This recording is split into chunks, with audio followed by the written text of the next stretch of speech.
Every year, thousands of professional investors spend their careers trying to beat the stock market. Analysts, fund managers, Wall Street veterans, most of them fail. So what chance does the average person have picking individual stocks? Almost none. An index fund doesn't try to beat the market. It simply owns the market. Here's how it works. Instead of picking one company to invest in, an index fund buys a tiny piece of every major company at once.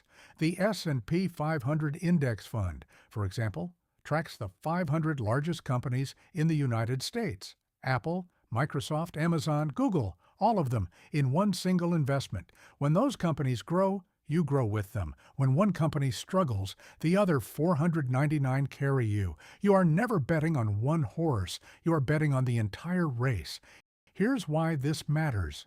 Over the last 30 years, the S&P 500 has returned an average of 10% per year. That means $10,000 invested in 1994 would be worth over $174,000 today, without picking a single stock, without watching the market every day, without any financial expertise. The secret isn't intelligence. It isn't timing.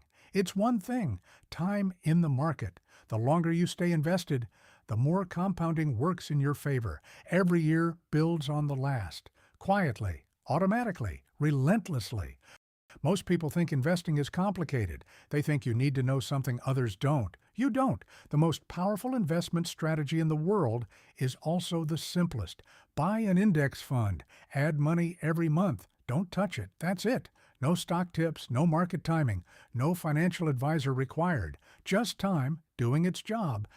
Next week, we'll show you exactly how much money you need to retire comfortably and how to get there.